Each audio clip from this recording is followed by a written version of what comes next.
जून 2013 की वह काली अंधेरी रात केदारनाथ में बारिश रुकने का नाम नहीं ले रही थी और देखते ही देखते इतने विकराल प्रलय का रूप ले लिया। बिजलियां कड़क रही थी, पहाड़ टूट रहे थे, जल प्रलय चारों ओर तबाही मचा रही थी। लेकिन जब यह प्रलय केदारनाथ मंदिर की ओर बढ़ी, तभी पीछे से अचानक एक बड़ी सी चट्टान मंदिर के पीछे आकर टिक गई, जिसने प्रलय के रुख को मोड़ दिया और मंदिर को बचा लिया। क्या यह केवल एक संयोग का? ग्लेशियर टूटकर मंदिर की ओर बढ़ने लगा। किलोमीटर चौड़ी झील जिसमें लाखों टन पानी भरा था और टूटकर बड़ी तेजी से अपनी राह में आने वाली हर चीज को मिटाते हुए मंदिर की ओर बढ़ रही थी। लेकिन तभी अचानक एक विशाल चट्टान केदारनाथ मंदिर के ठीक पीछे आकर रुक गई और उसके बाद बाढ़ का पूरा प्रवाह मंदिर के दोनों तरफ से निकल गया। भव्य मंदिर को कैसे बनाया गया होगा?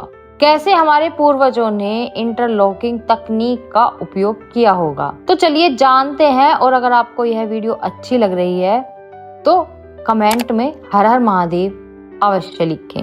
केदारनाथ मंदिर को देख कर यह सवाल हर किसी के मन में आता है कि इतनी ऊंचाई और दुर्गम स्थान पर हजारों साल पहले बिना किसी आधुनिक तकनीक के इतना भव्य मंदिर कैसे बनाया गया? क्या इसे देवताओं ने बनाया या फिर प्राचीन भारत की इंजीनियरिंग इतनी विकसित थी कि आज भी वैज्ञानिक इस रहस्य को पूरी तरह सुलझा नहीं पाए?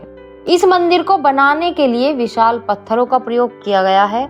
यह मंदिर विशाल भूरे रंग के पत्थरों से बना है, जिसे कैदरग्नाइस भी कहा जाता है, जो कि 6 से 8 टन भारी है। यह पत्थर 20 से 30 किलोमीटर दूर तक से लाए गए थे, क्योंकि इस क्षेत्र में यह प्राकृतिक रूप से नहीं मिलते। पर सवाल तो यह है कि इतने भारी पत्थर को 12,000 फीट की ऊंचाई तक कैसे पहुंचाया गया, जब ना तो कोई आधुनिक मशीन थी और न ही कोई सड़कें। सबसे चौंकाने वाली बात तो यह है कि मंदिर में किसी भी पत्थर को जोड़ने के लिए सीमेंट या गारा प्रयोग नहीं किया गया, बल्कि पत्थरों को इंटरलॉकिंग तकनीक से जोड़ा गया है, जिससे यह बिना किसी बाहरी सहारे के मजबूती से टिके रहते हैं। और 2013 की आपदा में यह सिद्ध भी हो गया कि मंदिर की संरचना आज के किसी भी आधुनिक इमारत से कहीं अधिक मजबूत है। पत्थरों का भार, इंटरलॉकिंग डिजाइन इस तरह से किया गया कि यह तूफान, बर्फबारी और भूकंप झेल सके। 2013 की आपदा के बाद भारतीय पुरातत्व 1000 साल पुराना है। तो क्या यह मंदिर सच में 5000 साल पुराना है और इसे पांडवों ने बनाया था या फिर 8वीं शताब्दी में जगत गुरु आदि शंकराचार्य ने? यह काफी दिलचस्प और रहस्यमय कहानी है। तो चलिए जानते हैं कि केदारनाथ मंदिर किसने बनाया। महाभारत युद्ध के पश्चात युधिष्ठिर को राजा घोषित कर दिया गया, जिसके पश्चात लगभग 40 वर्षों तक उन्होंने शासन किया, परंतु अपने भाइयों को और गुरुजनों की मृत्यु का बोझ उन्हें भीतर से खाए जा रहा था। इस दुविधा को लेकर वे श्री कृष्ण के पास पहुंचे। तब श्री कृष्ण ने उन्हें बताया कि पांडवों को अपने ही भाइयों और गुरुओं का वध करने के कारण ब्रह्म हत्या का पाप लगा है और इससे उन्हें मुक्ति केवल महादेव ही दिला सकते हैं। इसके पश्चात 5 पांडव द्रौपदी सहित महादेव की खोज में हिमालय की ओर प्रस्थान कर गए। माना जाता है कि अपने ही भाइयों और गुरुओं की हत्या करने उसे पकड़ने की कोशिश की, वह धरती में समाने लगे, लेकिन भीम ने जोर से खींच लिया, जिससे भैंस का कुबड़ यानी पीठ का भाग बाहर रह गया। यही कुबड़ आज केदारनाथ के मुख्य शिवलिंग के रूप में पूजा जाता है। शिव के अन्य अंग भी विभिन्न स्थानों पर प्रकट हुए। भुजाएं तुंगनाथ में, मुख रुद्रनाथ में, नाभि मध्य महेश्वर में और जटा कल्पेश्वर में। इन 5 भागों को आज पंच केदार के रूप में पूजा जाता है। इसके पश्चात भगवान शिव प्रकट हुए और पांडवों को आशीर्वाद दिया। उन्होंने कहा कि जो भी सच्चे मन से स्थान की यात्रा करेगा वह पापों से मुक्त हो जाएगा।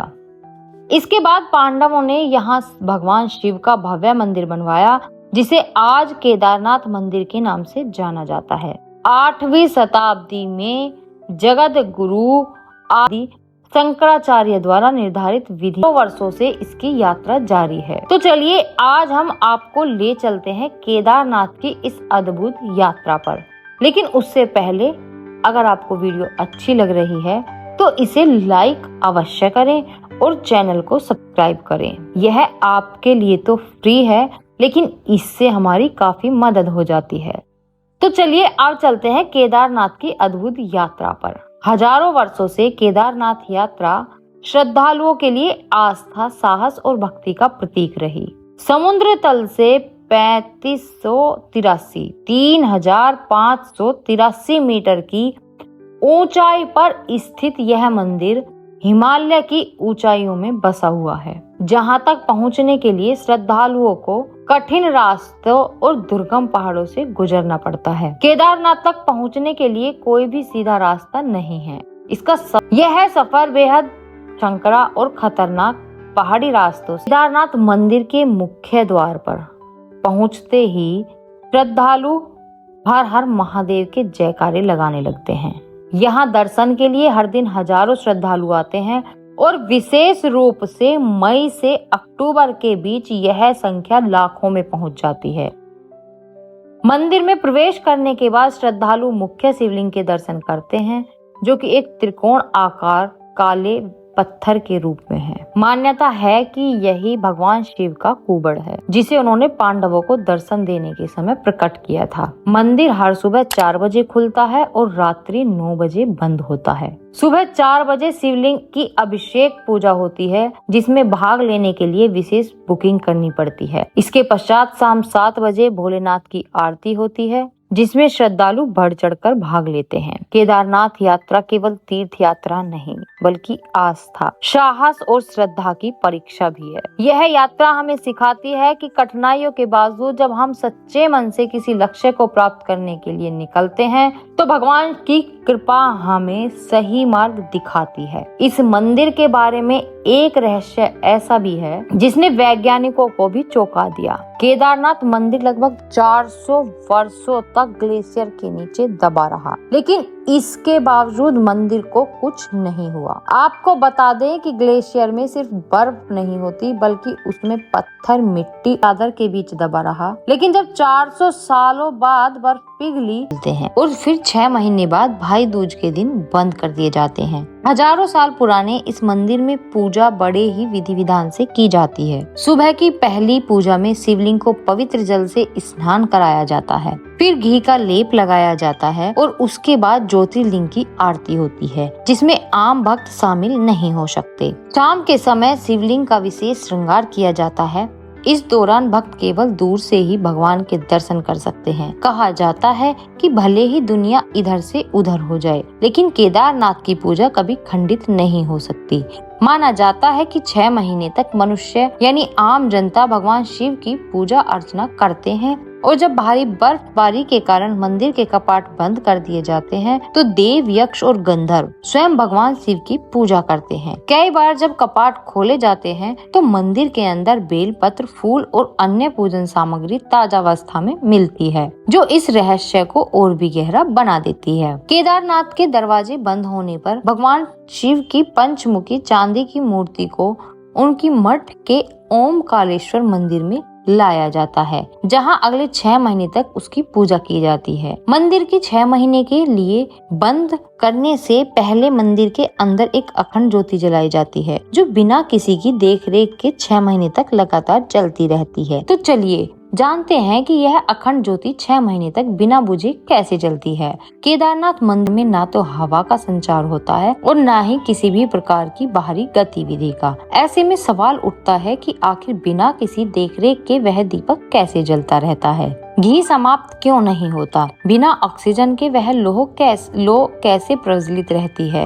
विज्ञान के पास इन सभी सवालों का कोई जवाब नहीं है, पर माना जाता है कि जब 6 महीने तक यक्ष और गंधर्व शिव की पूजा करते हैं, तब वे इस दीपक को जलाए रखते हैं, चाहे इसे आस्था कहें धनता। तब लोग दूर दूर से कई महीने सफर कर पैदल या बैलगाड़ी की मदद से तय कर केदारनाथ धाम के दर्शन के लिए आते थे। यह वैसे ही एक भक्त की अद्भुत मगर सच्ची कहानी है। एक समय एक भक्त 2 महीने की पैदल यात्रा करके केदारनाथ धाम के दर्शन के लिए पहुंचा, लेकिन जब वह वहां मंदिर के पास पहुंचा तो मंदिर के कपाट बंद थे।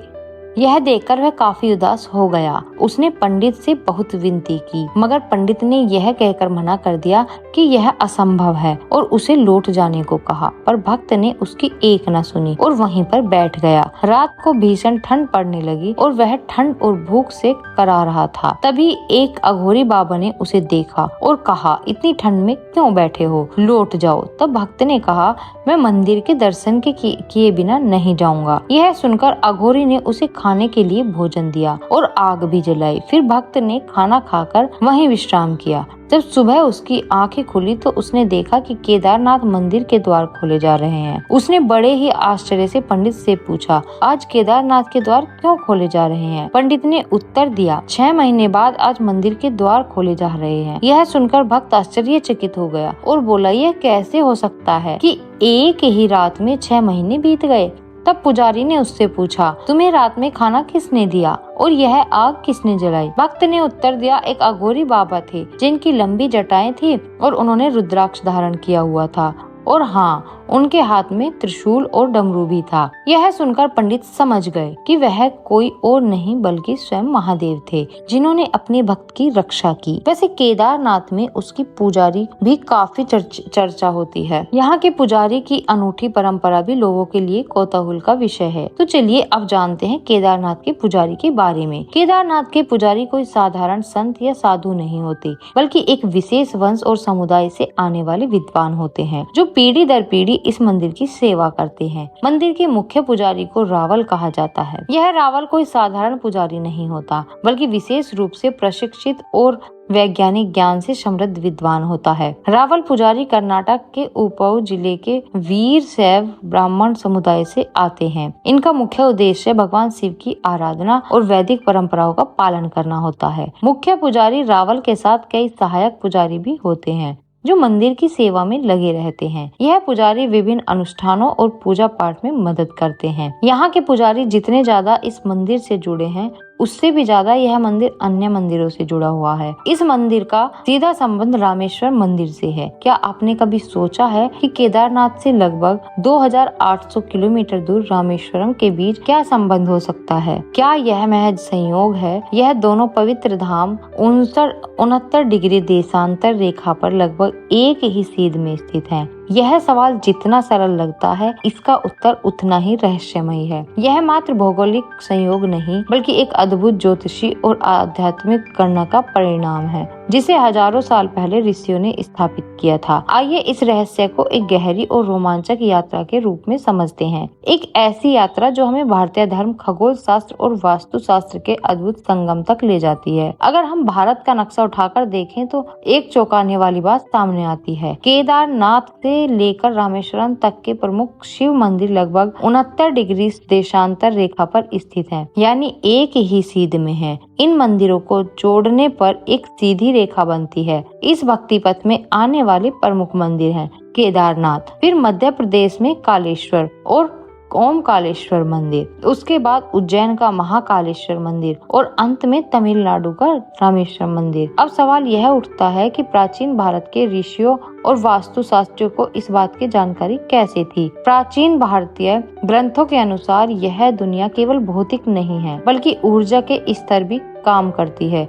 शिव, जिन्हें सृजन और श्रृंगार का देवता माना जाता है, ऊर्जा के एक विराट स्रोत हैं। 69 डिग्री देशांतर पर शिव के इतने महत्वपूर्ण मंदिरों का होना यह दर्शाता है कि ये रूप में भी माना जाता है। ऋषि मुनियों ने इस ऊर्जा प्रवाह को समझकर इन मंदिरों को ठीक 69 डिग्री देशांतर पर स्थापित किया गया था। आपने कभी सोचा कि जब हम किसी रहस्यमयी कहानी को पढ़ते या सुनते हैं तो हमारी जिज्ञासा हमेशा बनी रहती है। कुछ रहस्य ऐसे होते हैं जो जितना गहराई से समझने की कोशिश करें उतने ही अधिक उलझते जाते हैं। केदारनाथ का रहस्य भी कुछ ऐसा ही है। यह सिर्फ एक मंदिर नहीं बल्कि हजारों साल पुरानी संस्कृति, विज्ञान, आस्था और रहस्यों का संगम है। हमने इस यात्रा में कई अनसुनी कहानियों को जाना। कभी 400 साल तक बर्फ में दबे रहने वाले मंदिर का रहस्य, कभी 6 महीने तक जलने वाले अखंड दीपक की कथा के चारों कोनों में स्थापित 4 धाम बद्रीनाथ, द्वारका, जगन्नाथपुरी और रामेश्वर भारत की आध्यात्मिकता को संतुलित करते हैं और इन 4 धामों का संबंध भी केदारनाथ से जुड़ा हुआ है।